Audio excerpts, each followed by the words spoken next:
Yang pertama saya mau sampaikan kepada legislatif, ada rasa kekecewaan, terutama kepada Pak Farid, ya kan, ketua DPRK. Sangat kecewa saya surati tidak ada tanggapan. Pak Bakri Siddiq ini terkadang kami melihat agak aneh, ya kan. Anehnya begini, kami sesama pulang ke selatan, barat selatan sebenarnya. Jadi agak anehnya begini kan. Dulu pertama menjabat, saya ingat betul, 2 hari dia menjabat, dia menyampaikan bahwa janjinya, saya akan menyelesaikan semua hutang-hutang. Jadi hutang-hutang Pak Amin saya akan selesaikan semua.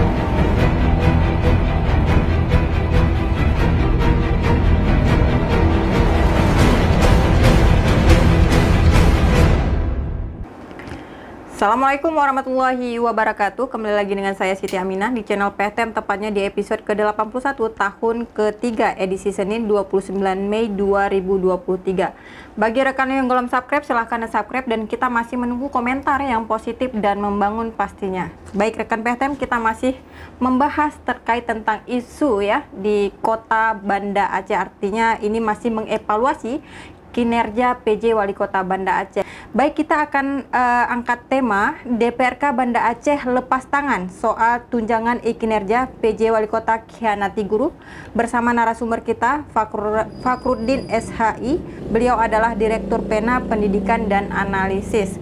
Kita akan membahas tentang beberapa isu yang memang beberapa minggu lalu ada puluhan guru yang tergabung dalam aliansi guru menggugat didampingi Pendidikan dan Analisis Pena mengunjungi kantor DPRK terkait tentang tunjangan non-kinerja CPNS mulai dari tahun 2020 sampai 2023 yang belum usai dibayar. Baik, kita sapa dulu, apa kabar nih Bang Fakhur? Bang Fakhruddin ya? Ya, apa nih panggilannya? Panggil aja Fakhruddin biasa Bang aja. Fakhruddin, Ya. apa kabarnya nih Bang? Alhamdulillah sehat. Sehat ya? Alhamdulillah. Kayaknya lesu banget nih wajahnya. Apa ada raut kekecewaan ini sudah mulai tampak di awal?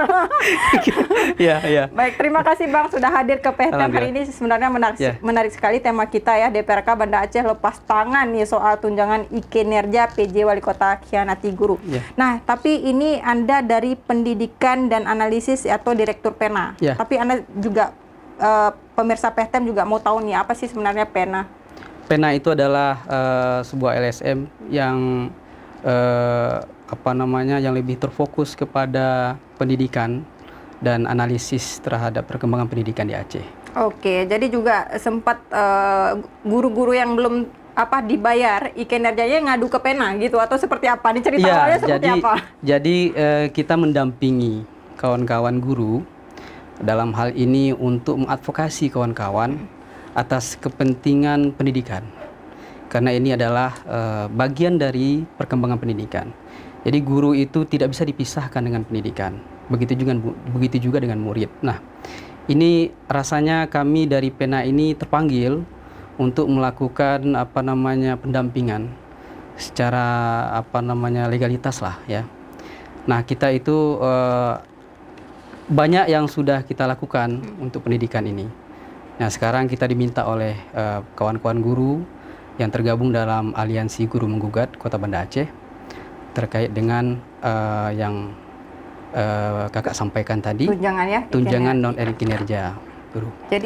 Jadi tunjangan non kinerja guru ini, kalau para guru ini menyebut TPK, tunjangan tambahan penghasilan.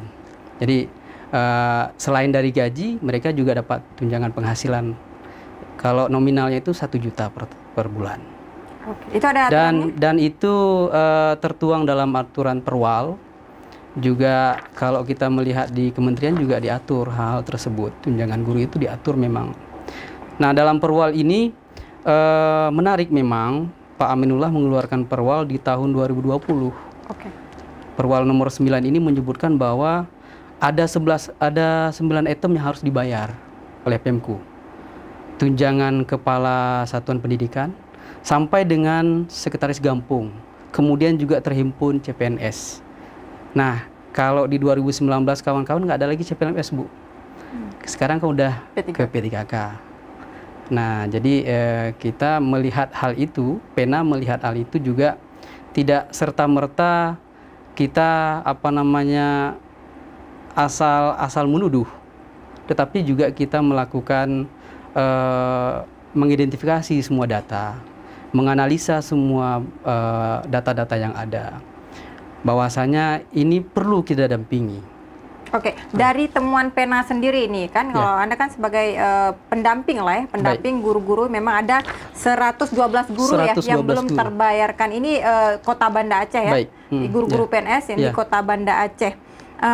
Kalau misalnya Anda melihat, ini kan 112, pembayarannya bukannya semua guru PNS yang mendapatkan, apakah cuma 112 data guru PNS di Kota Banda Aceh? Nah, jadi menariknya begini, CPNS 2019 itu dari semua instansi itu ada 200 lebih. Yang paling banyak itu CPNS-nya di 2019 itu di Dinas Pendidikan, yaitu guru. 112 guru ini di Dinas Pendidikan, itu mereka belum mendapatkan pembayaran tunjangan itu. Sedangkan itu diatur dalam perwal. Harus membayarkan. Jadi ini bukan sebuah janji politik atau janji apapun, tetapi ini tertuang dalam peraturan. Nah, di instansi lain seperti Dinas Kesehatan, Dinas Perkebunan, dan lain-lainnya, itu ada yang kita temukan di lapangan, mereka ada yang dibayarkan. Oh, ada yang sudah dibayarkan, ada yang belum. Artinya 112 ini yang belum bayar, tapi tidak. Jadi begini, 112 orang ini mereka tidak dibayarkan sama sekali. Ini konteksnya ya. Ini konteksnya. Artinya ada sisa guru yang sudah terbayarkan? Tidak. Ada CPNS di instansi lain, saya bilang tadi, Dinas Kesehatan, dinas lain yang bukan Dinas Pendidikan, mereka terbayarkan. Jadi ini kan muncul asumsi bahwa kawan-kawan menilai bahwa ini nepotisme dalam sebuah kebijakan. Pilih kasih lah seperti itu ya. Jadi kita menekankan bahwa ada kalau bahasa hukum itu penyelesaian lah di luar pengadilan tanpa harus masuk ke petun dan sebagainya macam. Nah, ini yang kita dorong sekarang. Kita dorong. Bang Fakrudin, ini juga pada 17 ya, bulan Mei 2023 ya. Ini juga Anda ya, tim Pena beserta guru datang ke DPRK Kota Banda Aceh untuk melakukan audiensi. Apa respon daripada DPRK? Dengar pendapat mengenai masalah ini. Kita akan terus mendorong. Dalam hal ini kami menyampaikan bahwa kita akan terus mendorong Pemko Kota Banda Aceh untuk menyelesaikan hutang ini. Karena tidak logis lagi ketika 2 tahun ini sampai bertahan. Jadi saya rasa sangat tidak baik hutang itu sampai dengan 2 tahun. Apalagi ini menyangkut dengan keringat orang lain. Ya kan, hak dan kewajiban. Nah, itu yang menariknya di pertemuan itu juga DPRK melakukan pengawasan, fungsi pengawasan mereka untuk supaya Pemko Kota Banda Aceh mendorong. Bapak Kru ini percaya aja nih sama DPRK, itu makanya diplomasi, politisasi aja nih, bahasanya pengawasan. Memang tugasnya DPRK mengawasi anggaran, tindakannya, actionnya setelah Anda, tim Anda dengan guru sudah melakukan audiensi. Jadi kan ini kan sebuah janji Komisi 4. Mereka terus mendorong dan mengawasi ini. Saya bilang begini, kita akan juga melakukan pengawasan, ya kan? Jadi kita juga tidak lepas tangan dengan masalah ini. DPRK kan istilahnya kalau kita bilang kan jangan janji tinggal janji nih, karena sebentar lagi juga akan ada pesta politik. Memang mereka suka berjanji nih Bang Pak. makanya fungsi kita di sini Pena juga bersama dengan kawan-kawan tim yang sudah saya bentuk, kita jangan terlena dengan jangan sampai kawan-kawan mengulur waktu. Yang saya takutkan begini, Ibu. Jadi yang saya takutkan bahwa kawan-kawan di DPR ini saya takut ya kan akan mengulur-ulur waktu ini. Nah, kita lagi mengawasi itu juga, lagi membangun komunikasi itu dengan kedua pihak. Ini menarik, Bang Iqbal Rokan kemarin dalam hal ini perwakilan dari pemerintah menyampaikan bahwa mereka berjanji di 2023 ini di bulan September perubahan anggaran mereka akan menyusun bersama dengan TPAD, tim anggaran. Di September mereka akan ini. Tapi kan walaupun begitu kan kita juga tidak begitu percaya, tapi kan ya kita juga akan mengawasi terus. Oke. Ya. Mengawasi sampai lelah. sampai selesai masalah ini. Sampai selesai. Walaupun nggak, sebenarnya begini konteksnya, kalau nggak dibayar nggak masalah, tetapi ada kejelasan. Oke Bang Fakrul, tapi ini kita lihat tanggapan dari pemerintah Kota Banda Aceh setelah Anda melakukan audiensi ya dengan DPRK juga katanya nih pihak pemerintah Kota Banda Aceh tidak pernah ada niat untuk menahan hak para guru. Yang benar. Kita kayaknya nggak percaya banget nih sama Pemkot. Kemudian katanya secara aturan hal ini perlu adanya penyesuaian sehingga perlu ditelaah ulang persoalan tunjangan non kinerja melalui peraturan. Emangnya penyesuaian apa nih Bang Fakrul? Apakah aturan sebelumnya atau dengan aturan hari ini berbeda? Nah, ini kan statement yang disampaikan oleh Sekdis, ya kan, perwakilan pemerintah, Sekdis Dinas Pendidikan. Ada indikator di situ di bagian kedua pasal 3 di dalam perwal. Jadi inspektorat sedang melakukan audit mekanisme pembayaran. Di sebenarnya bukan berubah. Artinya kan kalau kita melihat secara sisi hukum itu dia perwal ini muncul 2020. Ya kan? Jadi nggak bisa terus ke depan ya kan? Karena ini kan yang harus diselesaikan 2020. Nggak bisa terus ke depan ya kan, ini dirubah dengan serta-merta nggak bisa. Jadi beliau beranggapan bahwa akan ada audit tentang mekanisme pembayaran, ada aturan baru ya kan. Aturan baru itu yang saya pikir ya kan, sebenarnya nggak ada aturan baru.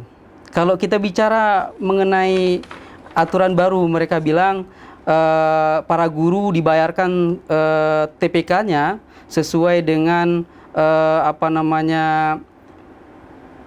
fingerprint, ya kan, absennya terbaca tidak di sistem, ya kan.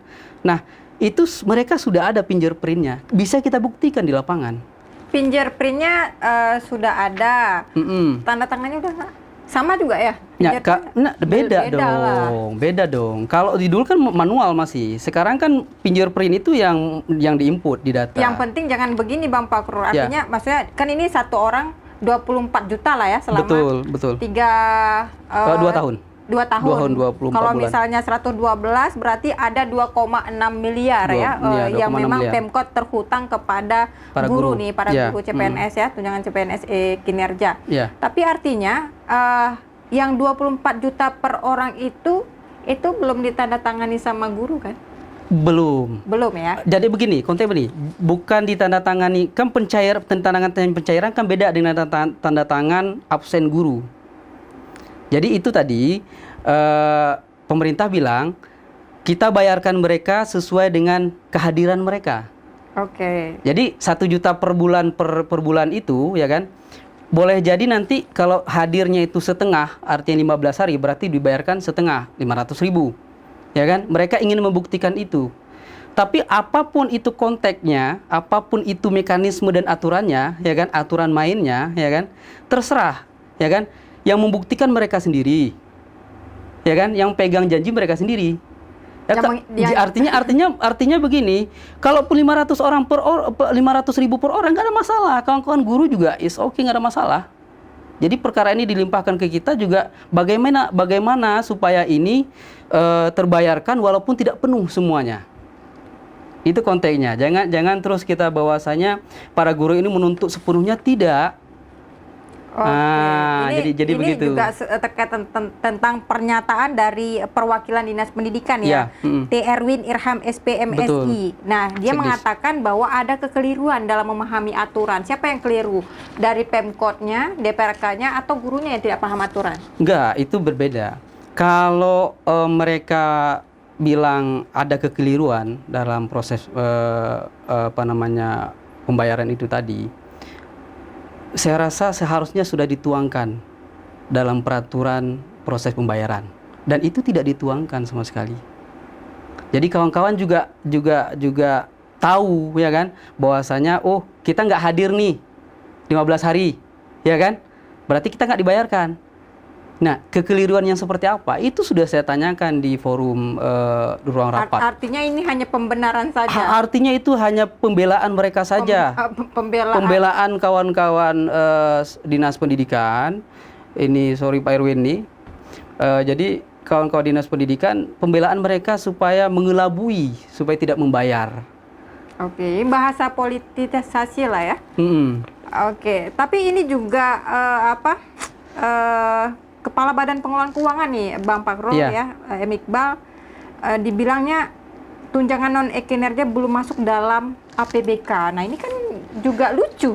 Iya. Hasil audiensi Anda dengan DPR kan seperti apa? Nah makanya saya bilang kalau kita tidak mendorong ini, kalau mereka cuman jalan sendiri, kawan-kawan aliansi guru, ya kan, ini tidak termakan ke DPRK nih, ya kan, paling cuman berapa? Kalau kita tidak mengadvokasi masalah ini, DPRK cuman duduk diam manis saja. Jadi ini yang sebenarnya kita khawatirkan, ya kan, dari awal bahwa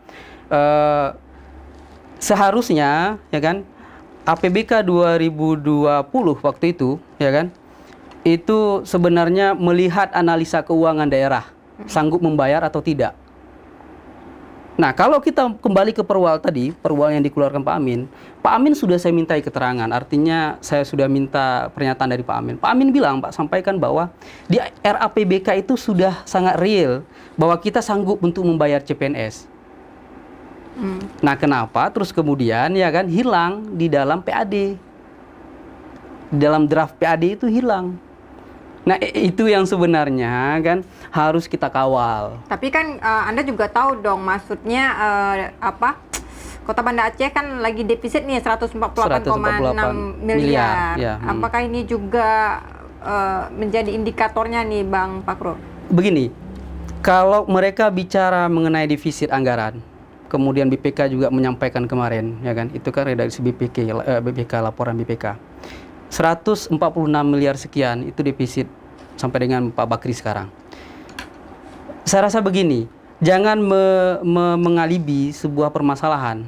Artinya jangan sampai kawan-kawan Pemko ini mengalihkan bahwa kita lagi defisit nih, lagi kekurangan dana, kita lagi terhutang. Kenapa kita harus terpaksa membayar, kawan-kawan guru? Nah, itu kembali ke pertanyaan tadi, kenapa harus mengeluarkan perwal? Ya kan? Itu konteksnya harus kita lihat. Kenapa harus mengeluarkan perwal? Pak Amin sudah jelas-jelas menyampaikan kepada saya. Perwal itu sudah sesuai dengan aturan. Artinya ketika saya berhutang, itu sudah terbayarkan semuanya seharusnya. Nah, makanya itu indikasi tanda kutip ini, ya kan? Saya sudah surati BPK dalam hal ini. BPK. Kenapa Anda surati BPK? Apakah ada potensi korupsi? Saya tidak melihat sebenarnya sejauh dari itu, tapi saya melihat nepotisme itu ada. Itu bagian juga. Nepotisme kan nggak ada kaitan sama BPK. Terserah, tetapi silakan mengaudit keuangan itu. Ya kan? Silakan mengaudit keuangan itu. Itu sudah saya sampaikan BPK. Ya kan? Artinya apa kan? Saya minta BPK supaya mengaudit keuangan khususnya di Dinas Pendidikan. Nah, kenapa Anda melihat sumber di Dinas Pendidikan? Saya melihat sumber sesuatu yang berbeda di sini. Dana OSUS itu 20% tidak boleh diganggu gugat untuk dana pendidikan. Itu banyak loh 20% itu. Nah, makanya itu saya bilang kan 20% ditambah dengan PAD yang diperuntukkan untuk Dinas Pendidikan, ya kan? Di pos-pos anggaran ini kenapa terus kemudian hilang sebenarnya? Ya, Dinas Pendidikan sebenarnya saya juga agak ragu ya pengelolaan anggarannya. Seharusnya sudah 2 tahun ini harusnya sudah diusulkan 1 tahun saja untuk tunjangan guru. Ternyata tidak diusulkan. Ini seperti diam ya, tanpa ada suara nih Bang Pakro. Ya, tapi Anda juga tahu nih PJ Wali Kota Banda Aceh ini kan kurang lebih sudah menjabat 9 bulan. Nah, ini tinggal tersisa beberapa bulan lagi. Apakah Anda optimis nih beserta guru yang belum dibayar akan dibayarkan segera, atau memang Anda masih di gentayangan ini uangnya dibayar apa enggak gitu ya, harap nggak harap. Tapi karena memang nggak ada kepastian sama sekali dari pemerintah Kota Banda Aceh, atau seperti apa? Pak Bakri Siddiq ini terkadang kami melihat agak aneh. Ya kan, anehnya begini, kami sesama pulang ke selatan, barat selatan sebenarnya. Jadi agak anehnya begini kan. Dulu pertama menjabat, saya ingat betul, 2 hari dia menjabat, dia menyampaikan bahwa janjinya, saya akan menyelesaikan semua hutang-hutang. Itu perlu dicatat. Jadi hutang-hutang Pak Amin saya akan selesaikan semuanya. Dan itu ada apa namanya bukti elektroniknya loh, ya kan? Jadi itu perlu diingat Pak Bakri Siddiq. Nah, hutang-hutang itu tadi termasuk hal-hal yang seperti ini. Jadi TPK ini adalah kewajiban pokok.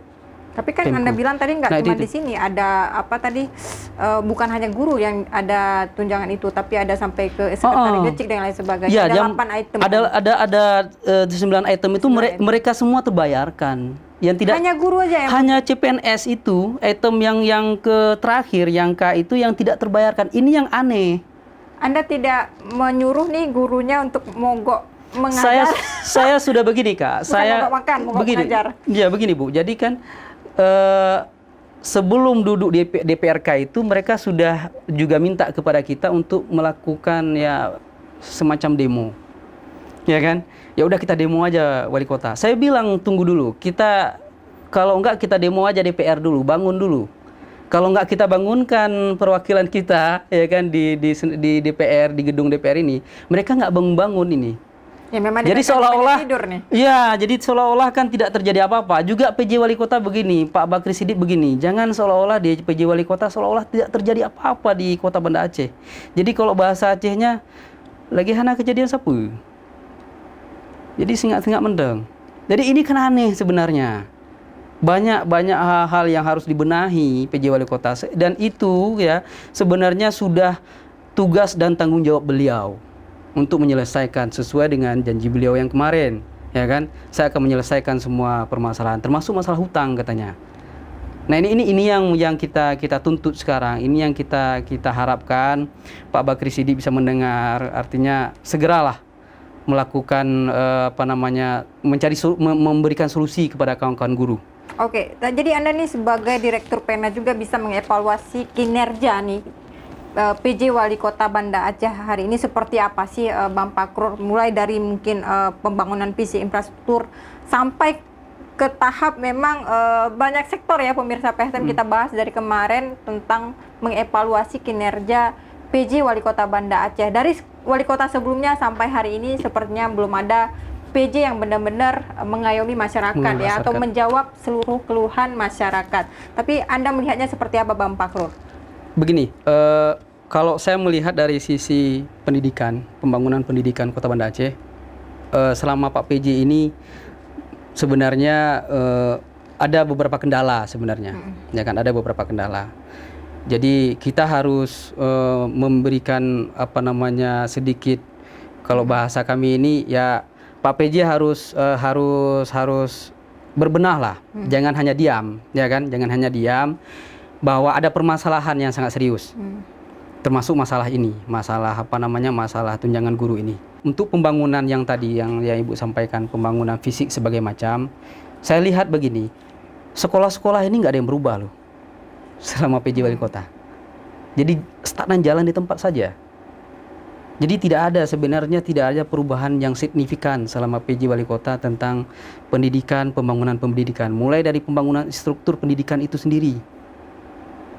Nah itu perlu dicatat sebenarnya kan. Kalau kemarin ada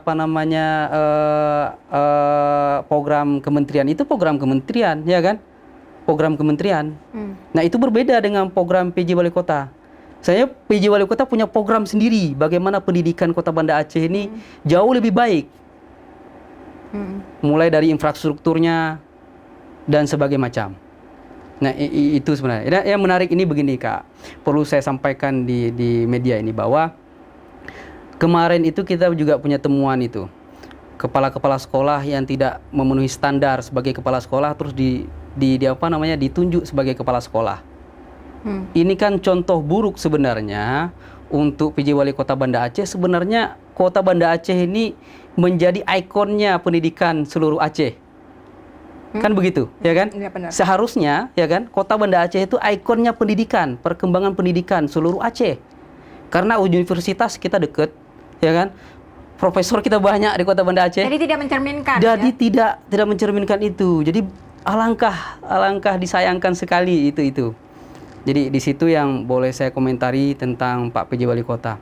Ya, jadi kami tetap fokus kepada tuntutan itu tadi, para kawan-kawan guru, untuk meminta PJ Wali Kota Banda Aceh dengan jajarannya, dalam hal ini juga Dinas Keuangan, Oke, Pak Iqbal. Anda meminta nih untuk Mendagri untuk mencopot PJ Wali Kota Banda Aceh seperti apa? Karena Anda tadi sampaikan tidak ada yang becus nih menjadi walkot, mulai dari Pak Amin dikritiki terus sama masyarakat sampai dengan PJ hari ini mengevaluasi kinerja pasti banyak konotasi yang negatif. Apakah Anda juga setuju PJ hari ini memang gagal total nih Bang Fakrul?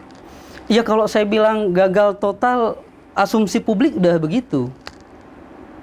Jadi nggak perlu saya bilang lagi, asumsi publik ini loh yang bicara. Jadi kalau saya bicara lagi itu mewakili dari kawan-kawan asumsi publik ini, ya kan? Nah, artinya begini kan, PAD kita sangat besar sebenarnya. Ditambah dengan 20% tadi yang saya bilang untuk pendidikan. Dan itu nggak boleh diganggu-gugat. Nggak boleh dibawa dana pos anggaran itu ke pos yang lain. Nggak boleh itu menyalahi aturan, nggak boleh. Sedangkan Presiden kita, Pak Jokowi sudah sampaikan otsus kita sangat besar, ya kan, termasuk untuk pendidikan, ya kan. Jadi jangan sampai kita salah memilih pemimpin ke depannya. Jadi itu yang kami lihat sebagai LSM Pena, bahwasanya kita berharap pendidikan Kota Banda Aceh ini sebenarnya harus jauh lebih baik. Walaupun sekalipun dia PJ Wali Kota duduk di apa namanya di kursi yang sangat indah itu cuman ya nggak sampai setahun, tapi setidaknya kasih apa namanya kasih sesuatu yang berarti lah untuk pendidikan. Oke, Bang Fakrul, menarik Ya. sekali ya pembahasan kita hari ini. Sebagai closing statement nih, silahkan sampaikan kepada pemirsa PEHTEM yang ada di rumah ataupun kepada ya PJ Wali Kota terkait tentang hak-hak guru tunjangan kinerja Ya. yang belum tertuntaskan. Silahkan mau kritik, mau marah silahkan. Ya, jadi begini. Yang pertama saya mau sampaikan kepada legislatif, ada rasa kekecewaan, terutama kepada Pak Farid, ya kan, ketua DPRK. Sangat kecewa saya surati tidak ada tanggapan. Artinya ini seolah-olah ini sesuatu yang ya agak lain. Tetapi ini saya bilang bahwa ini benar-benar keinginan para guru, benar-benar keinginan para kawan-kawan aliansi guru yang menggugat. Bayangkan bahwa guru CPNS 2019 ini mampu bertahan pada saat COVID dengan gaji cuma 2,5 juta. Bayangkan Bu, 2,5 juta gajinya. Dan mereka bertahan pada saat COVID. Di luar Jawa sana, di luar kita sana, di Jawa sana udah ada yang mundur sebagai guru. Mereka hanya memikirkan bagaimana bertahan untuk pendidikan Kota Banda Aceh. Dan ini harus dipertimbangkan oleh DPRK Kota Banda Aceh, khususnya kepada Pak Farid, ya. Tolong ditampung aspirasi kawan-kawan ini, karena DPR ini kan representatif dari masyarakat, termasuk juga guru-guru ini, untuk menyampaikan aspirasi. Jadi ya jangan PJ Wali Kota terus tidak bisa mensekakmat, dia nggak bisa, ya kan? Dia harus kita terbuka. Nah, untuk pemerintah Kota Banda Aceh, PAD kita sangat besar. Saya rasa parkir mulai dari gedung-gedung, ruang makan segala macam itu sangat besar PAD kita kalau kita lihat. Jadi jangan sampai bahwa gara-gara terhutang itu tadi terus nggak ada masuk PAD. Jangan sampai bahasa lain. Yang kita lihat sekarang kan PAD itu masuk di kantong pribadi. Oke. Itu jangan sampai PJ Wali Kota hanya diam. Oke. Terima kasih Bang Fakria atas Sama-sama. sarannya. Tentu saya juga ada pantun nih Baik. Bang Fakrul. Jangan Ya. lupa ya, dibilang cakep ya. Ya, siap, baik, baik. Ini ngomong Ya, soal PJD ya, oke. Ya. Oke, pantunnya mulai dari infrastruktur sampai selokan, kinerja wali kota dan DPRK mulai dipertanyakan. Mulai dari Pak Amin sampai dengan Pak PJ Bakri Siddiq, di tangan Anda lah kita mengalami defisit. Tonton terus podcast kita ya di setiap hari Senin dan Kamis pukul 10 pagi. Dan jangan lupa tekan lonceng untuk mendapatkan informasi terbaru. Like, share, and subscribe juga. Saya Siti Aminah mohon undur diri. Assalamualaikum warahmatullahi wabarakatuh. Salam.